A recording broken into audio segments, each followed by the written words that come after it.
A Giants podcast for Giants fans by Giants fans. It's Shaun Morash. Down the sideline, into the end zone.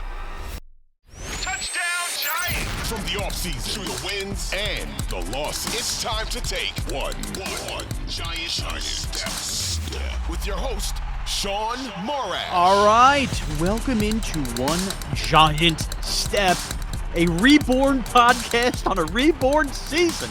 What the heck is going on around this place?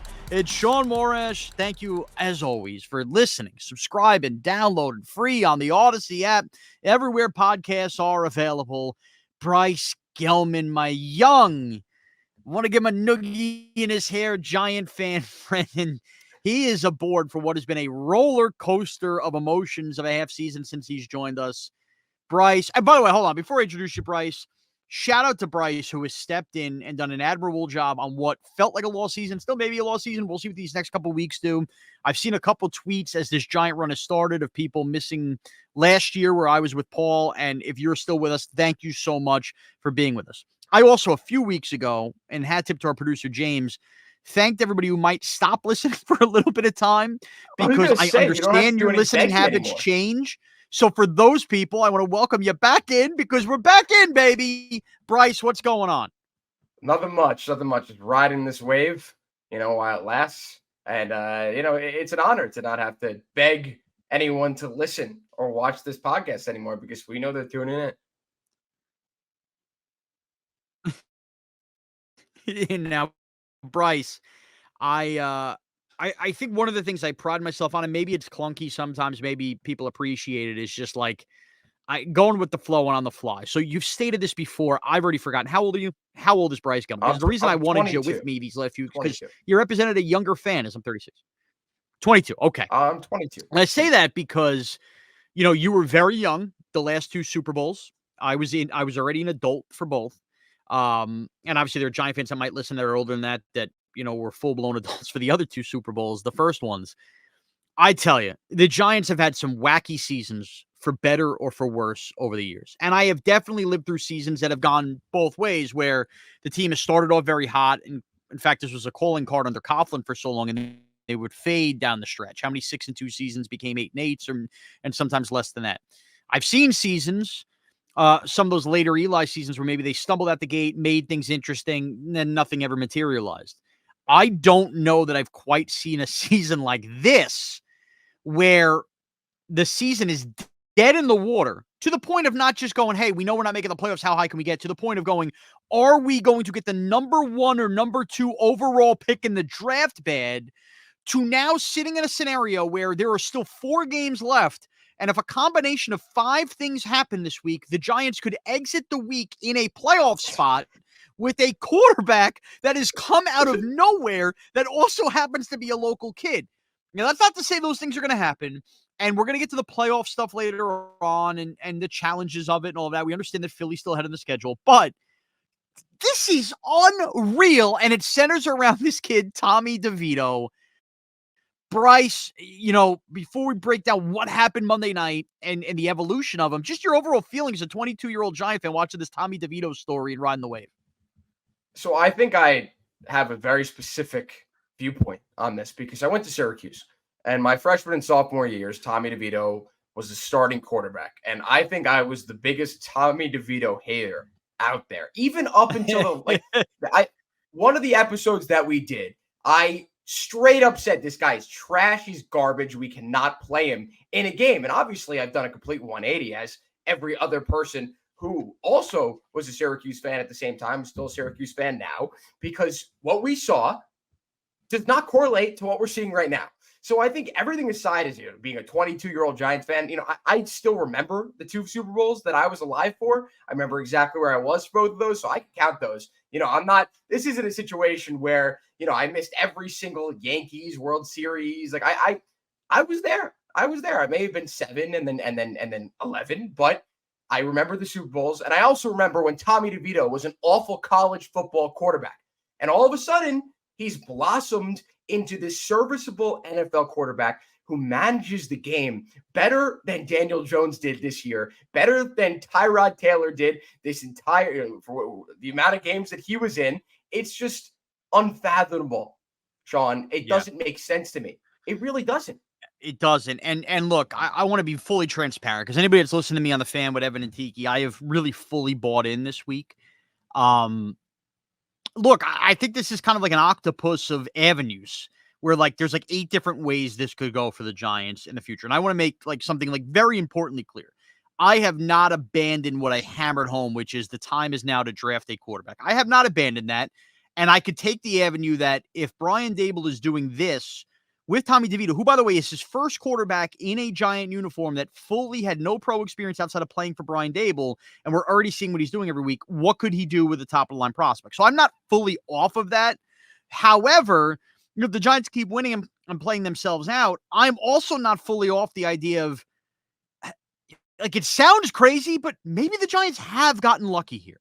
And I scoffed and laughed, and I probably said tongue-in-cheek the Brock Purdy stuff, and I brought up Tony Romo, because, like, the thing is, those things happened in real life. Like, Jake Delhomme was an undrafted free agent. He had a good career, took a team to a Super Bowl. Like, that can happen. It's very rare that it happens.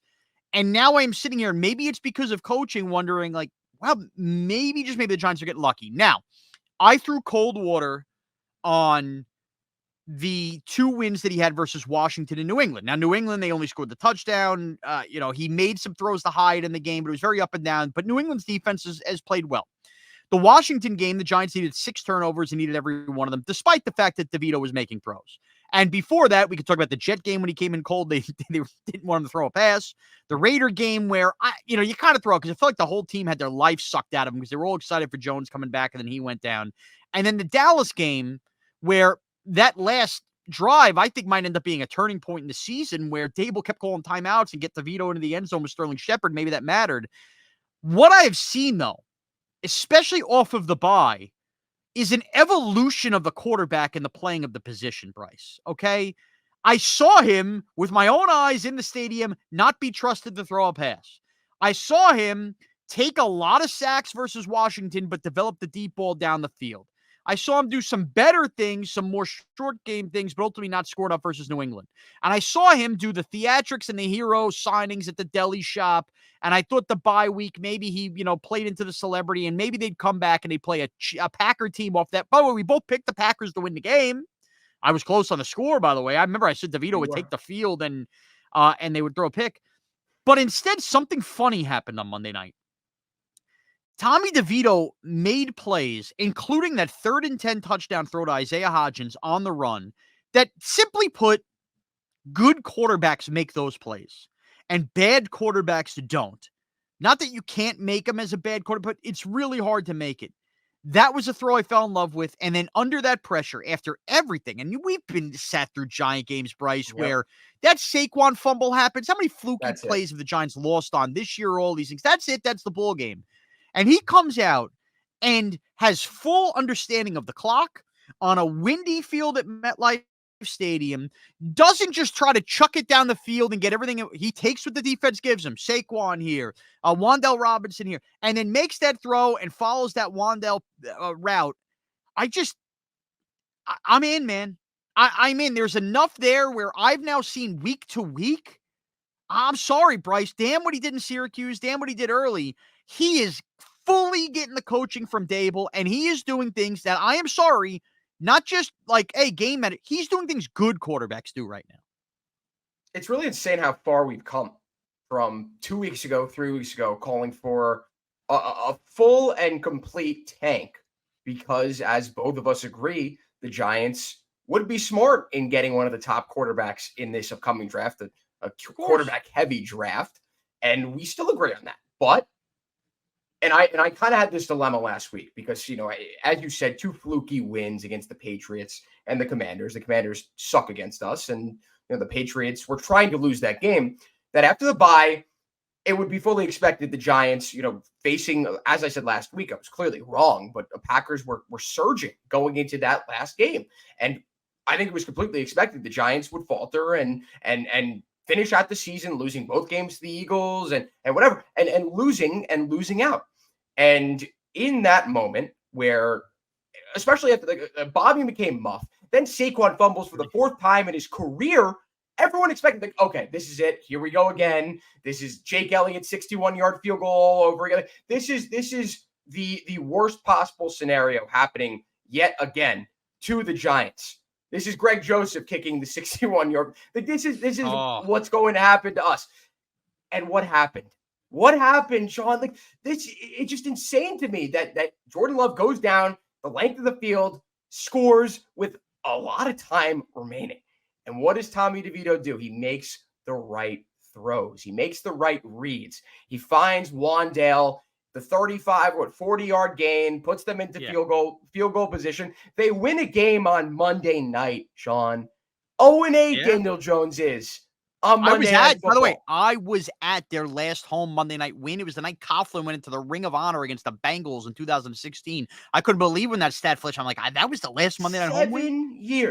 7 years. So to go from where we were just a few weeks ago, thinking that the season was over, the end is nigh, throwing in the white flag.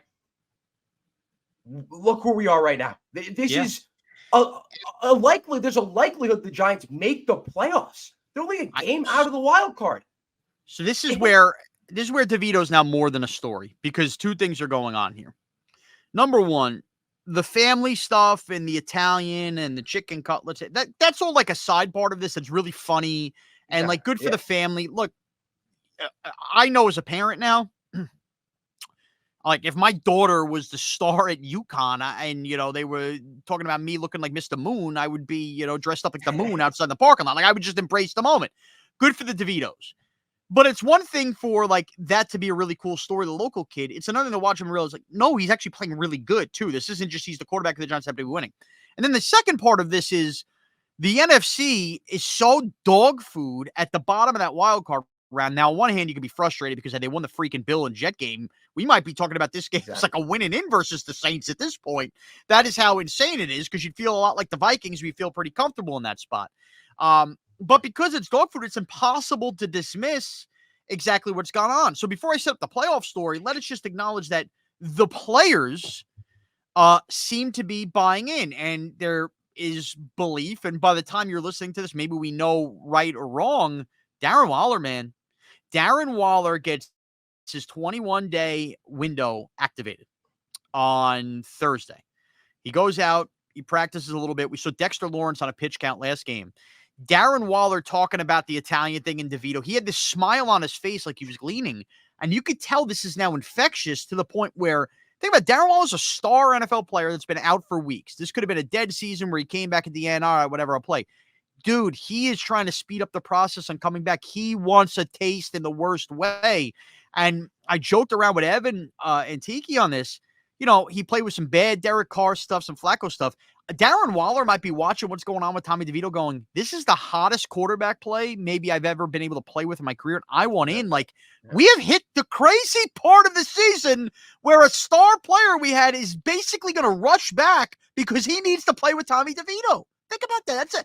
And it's also a big deal. Like, DeVito getting Darren Waller back. Like, think about what he's done with all these other receivers. Now he's throwing a Wan'Dale Robinson like he's a 7-foot receiver. He's a Smurf, as Paul Dottino would say. You get big, tall target like Darren Waller in the mix. Dude, that's another dynamic part of this offense that now DeVito gets a chance to work with. And to think that he's been doing without Waller is even more astonishing. Yeah. Like, you forgot he was on the team. Exactly. You forget that they gave up, a couple draft picks. They basically gave up Kadarius Toney to get him, and look what we can get. I don't want to get into that. It's hilarious what's going on with Toney, and thank the Lord we don't have to deal with that. But yeah, Shaun, this is just otherworldly that we're witnessing right now, and we talked about it last week. I think we did. That this is the highest comparable to this is Lin-sanity, right? Like this football's Jeremy Lin. And I made this point on my Twitter that if they win this game, and I may be jumping the gun here, if they win this game against the Saints, the Eagles game will be Jeremy Lin's Lakers game for Tommy DeVito. You remember that Lakers game? Yep. He outduels Kobe Bryant, scores 38 points. The Garden is rocking, and that cemented him as a legend in New York sports, in sports in general. This doesn't happen, and it only can happen in a specific market, Shaun. It can only thrive. It can only, It can only grow in this intubated market that's New York. And it's happening again right now. And again, they lose to the Saints, it's over, right? Like, Of course, it's over. right. Well, I mean, it's not the hype, but the season, the hope. the hope, like, right. This So team that's is where actually good. That's like, where that's it. That's where we could pivot to the playoff part of this, and the actual, like, realistic playoff expectations, because we need to be careful how we couch this in terms of, like, it's over, it's the hype. Because, and I've seen plenty of Giant games in New Orleans, and then when we get to Philly in a little bit, I've seen plenty of Giant Eagle games. Like, the Giants, in theory, could lose games 35-31, where finally the defense gives up, where, Banks starts to look like a dog a little bit at corner, losing a fast receivers, this, that, and the other thing. But the quarterback still plays well. So there's a point in time where the season falls off the rails again, but we're still going into the offseason wondering about Tommy DeVito, and wow, he really proved something. But as far as the playoff race goes, man, I really, even when they beat the Patriots heading into the bye, I laughed at it. When anybody put it, I go, come on, guys. I mean, really? They beat Washington. They beat Philly. They already have the 8 loss. I mean, they beat whoever, New England. They have Philly twice. I laughed at it. And by the way, I don't think you were an idiot for laughing at it.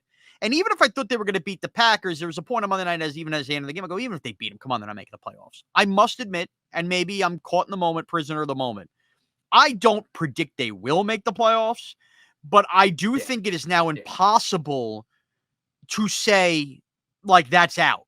Like, despite whatever ESPN indexes come out where, 4% here, 4% here, that's all going to stem from the analytics stuff and what the Giants have done. There are a lot of things at work here. Number one, the Giants have now beaten one team that was ahead of them to own a tiebreak, the Packers. They do play the Saints coming up, and they play the Rams, who would all be in that mix. And to make the playoffs to win these games, then they would have to own those tiebreakers. I don't look at the Saints this week, and I don't look at the Rams in 3 weeks or 2 weeks, whatever it is, New Year's Eve, as games that are impossible. So the games we really were talking about why I felt it was impossible were the Eagles. And look, fool me. I get it. I have had my ass handed to me. I've had some of my worst Sundays of my life and Thursday nights of my life and Monday nights of my life watching the Giants get ass canistered versus the Philadelphia Eagles, for a lack of a better term. Okay. I hate them so much. I hate them. I hate them more than anything. I hate the Eagles. However, fans. Tell me not all of these things are true. Okay. Number one, at some point, at 36 years old and you at 22, and I have way back when, so the Giants win some big games versus the Eagles. At some point, you just do to beat a team, aren't you? Right? At some point, you just do to beat a team. Number two, as far as the Eagles go, yeah, are they more superior to the Giants? Could they get everything together and make another run to a Super Bowl? Sure. But I think we all admit, watching the Eagles, it feels like they're running out of steam. It feels like something is off with them. It feels like Jalen Hurts is banged up. And I know the Commander team we own seems to always play tight games with the Eagles. So I can't sit here, other than just the basis of we always lose to the Eagles, and look at the Eagles as this unbeatable behemoth. They do feel a little ripe right now, do they not, Bryce? They do. Their defense does not look like what it was. I mean, it's not what it was last year. They lose C.J. Gardner-Johnson and lose a few other guys. They're not the type of team that they were last year, this juggernaut team that when they lost the Super Bowl to the Chiefs, not that I thought that their run was over, but I was like, that's their chance. That was their best chance because they had all these guys on defense under contract for nothing, that all these guys were going to ask for more money, and they did, and some of them left. So what you see right now from this Eagles team, and as you mentioned, Jalen Hurts, he's banged up. Like they do not have the stones to take on the 49ers. Now, that doesn't mean at the same time that they can't destroy the Giants, like they easily could. We're both speaking as if that's completely likely because it is, and it probably will happen, but this is potentially the best chance that the Giants will have. That's the thing. We're perfect storm. We're speaking as it's likely we probably end up feeling that way as Giant fans, but I can't call that an immortal lock right now. I cannot. It's not. And as you pointed up, you brought up the Lin-sanity, the moment versus Kobe and the Lakers. Man, there's a little something to the fact that this game's going to be, and I know we're basically doing next week's preview pod now because maybe we're overlooking the Saints, but we're not, and we'll get to our game pick in a second. But this is more encompasses to beat the Eagles. That's part of the equation to get in the playoffs. The fact that game will be played on Christmas Day if the Giants were to win this game. Christmas. You know, the national spot could go one way or another, right? The Giants could get embarrassed and we're sitting at Christmas Day's ruin. Or there's a little something to it. The Italian Catholic kid from Jersey on Jesus' birthday is finally the one that snaps fit. Like there's something to that. Where I almost feel better that the game suddenly wouldn't be buried, Christmas Eve, 1:00. Instead, that like the whole world is sitting down to Christmas dinner and this gift from above is Tommy DeVito and he delivers. So there's something where I'm like, I think I could touch it. I think I could grab it. I think I can grab onto it. And let me just also close with this. Obviously, we're asking for a lot and we're jumping ahead. And I'm not jumping ahead of the Saint game, but again, to make the playoffs, you got to do a few of these things. And I remember the 2002 Giants that ultimately would have that fate of blowing the lead in San Francisco in the playoffs. And then everything collapsed the next year. And then it was the following year they drafted Eli. Oh, by the way, this sounds kind of a little familiar. That team had to rattle off 4 or 5 straight wins at the end of the year. And that's how they got in the playoffs. And they were red hot. And nobody saw the playoff run coming. Bam. Here they were. This is the closest thing I felt towards that. That was a great Kerry Collins run Giant team. A team that was filled with a lot of injuries on the back of Tiki Barber and Jeremy Shockey as well. I could see that scenario happening. If the Giants beat the Saints, if they pulled off the Christmas miracle and they came back home to beat the Rams and they got to 8 wins, okay, and they set themselves up for Week 18, which I'd have to look at all the schedules, but I would think, and I would wager to guess at that point, because 8 and 9 might get you in this last wild card, by the way. Don't rule that out. The Giants probably would control their own destiny in Week 18. You would think everything would probably fall that way if they put themselves in that position. If they beat the Eagles on Christmas and the Cowboys keep rolling, and that's asking a lot, they got a game with the Bills. We kept thinking that Week 18, the Eagles would have to play their backups because they'd have everything for the division and the 1 seed locked up. No. They might be in a spot like the Giants were in a year ago where they're locked into whatever position they're in the wild card round. The division is now lost. And then they're resting starters because Jalen Hurts has been banged up and they realize we need a breath and we need a reset. The Giants, by winning on Christmas Day, could put the Eagles in a position where the division is lost, and therefore they're more likely to rest guys Week 18, and then maybe they get the Marcus Mariota Eagles. Like, that part of it is not out of the equation now. That's a good point. And I can't say that I thought about it that way because, it is a huge ask, and it's a huge, unpredictable about Christmas Day, and it would be Christmas miracle. When was the last time that the Giants beat the Eagles? Are we going back like 2019, 18? Like, there's a weird game sooner you than gotta look that up because it feels Daniel like Jones it's been that long. Yeah, so Daniel maybe Jones beat them 2021. I want to say the end of 2021, the last game of the year, something like that. I think it was 2021. The Giants beat the Eagles on November 28th, 2021, 13-7. Okay. And they beat them the last time they played them in 2020 as well. Remember, that first one in 2020 was the Evan Ingram drop game. They lost 22-21. Okay. So if Evan Ingram didn't drop that, the Giants would have had a mini 3-game win streak in the Daniel Jones era versus Philly. So Jones has beaten the Eagles. By the way, Jalen Hurts threw 3 interceptions the last time the Giants beat the Eagles. 13-7. The leading receiver for the Giants in that game? Who? Kenny Golladay, 3 catches for 50 yards. I remember that. In 2021. That was his breakout game. Yeah, unbelievable. And then he happened to score the touchdown, by the way, the last game last year. So, it's in play, man. That's all I'm saying is you need to have people who listen to this are probably going nuts. You're getting ahead of yourself. I want to make one thing or 2 things clear. I think the Giants will ultimately probably beat their fate and lose versus the Eagles. However, I cannot just stamp that and go, of course, they're going to lose to Philly. That's all I'm saying. So with that, I think we should present this week's Saints game. We've gone and meandered and we've gotten excited. So let's get into a little fantasy versus reality and game picks. All right. All week off of Monday night. For the same reason I thought the Giants had a chance to beat the Packers. Ultimately, I didn't pick them on this podcast to win. I'd been swayed by Monday night that I thought they would win, but at the time we taped, I didn't think they would. I thought red hot Packers. I talked myself into the fact that they were right for the picking. I think a lot of people could look at the Giants this way, right? Red hot Giants riding the wave. They're going to get picked off here.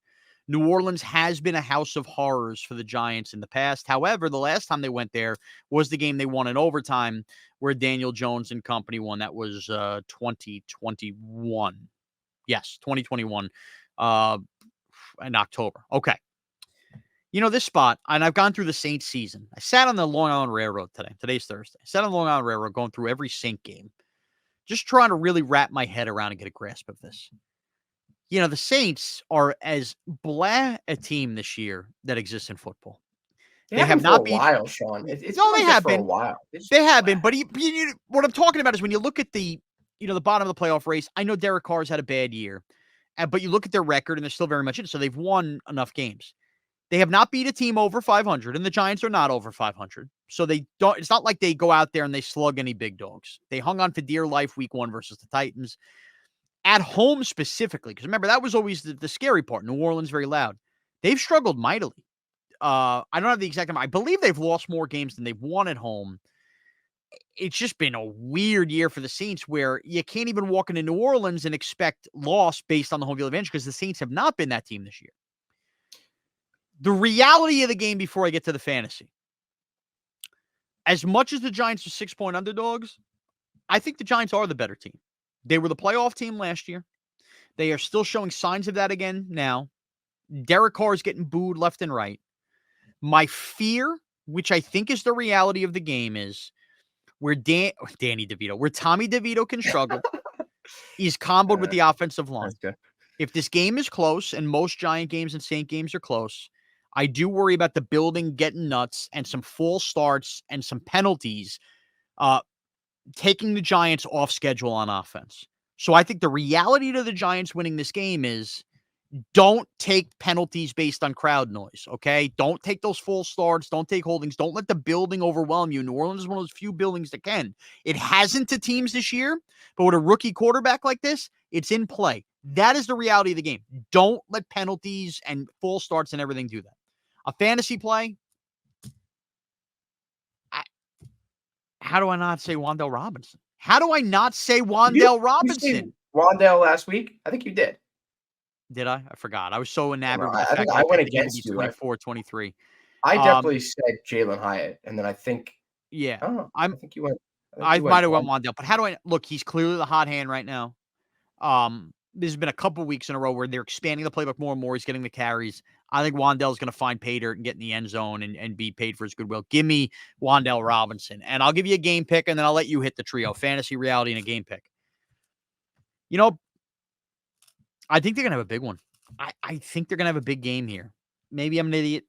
I'll sit there and I'll eat crow. I came close on guessing the score last time. I think that things are imploding right now for New Orleans and Derek Carr. And I think he's going to get booed out of the planet. Also, as it stands, Chris Olave not practicing a couple days in a row. That's a big day for them. The Giant defense is feeling itself. I think Kayvon and Dex, and even you saw Ojulari come along. It's almost like we're talking about DeVito, forgetting about the defense. I think they're going to frustrate the heck out of Derek Carr in this game. And I think you're going to get a couple turnovers. And I think the offense is going to run pretty smooth. I kind of sneakily think the Giants blow the Saints out. I think the Giants are going to win this game 31-14. 31-14. Now, it will set us up for complete cockiness that leads to probably disaster on Christmas Day. I want to get that out there now. But I think that while we're so focused on us, there's a lot of bad going on in New Orleans. And I think that this is going to be you let Tommy DeVito come in there, and Dennis Allen has a lot to say for it, and Derek Carr looks a mess game. Give me the Giants in a blowout, 31-14. Bryce, here we go. All right, I'm gonna take one out of your playbook, and I'm gonna start with reality right now because I'm gonna say this. I think that this is Tommy DeVito's first real test. That he's not playing a Patriots team. He did beat a Bill Belichick coach team, but a Bill Belichick who's got one foot out the door, a team that was probably trying to lose. Let's be honest. This is Tommy DeVito's first real test. Saints are the 7th best passing defense in the league, a top 10 overall defense. This is a real matchup. And as you said, the crowd noise can get to him. They're playing in the Superdome. Like, this is his biggest test. Don't get flustered. Perform like you've been performing. Have good pocket awareness. Use your legs and find Wan'Dale Robinson. That's the trio right there. However many points I just used. This is the real test. And if they win the game, then the Eagles are the real test. But I think after everything that's happened, this is where we stand right now, that Tommy DeVito is just, he's got to perform. This is a must-win game. Like, expectations are now different. There isn't like half-assed, like, okay, like the Giants, if they win, great. If they lose, okay, well, they've got a better draft pick. No, they have to win at this point. There's expectations now that there haven't been since the start of the season, and that's when the Giants lost. So that's the reality, that Tommy DeVito has a real test, and the Giants have expectations now. So my fantasy play, I'm going to go with Wan'Dale too. I'm not gonna shy away. I'm not gonna be afraid. I think that this is a good connection between these two guys, between DeVito and Wan'Dale. I think hopefully they'll use him for some screens. Like, I just get the ball to him in space and watch him work his magic, right? Like, this is an extremely talented guy. Between him and Hyatt, they could be 2 and 3, 1 and 2 in the Giants wide receiver room for the next 5-6 years, maybe even longer. So keep feeding the guy, keep feeding the hot hand. Game pick.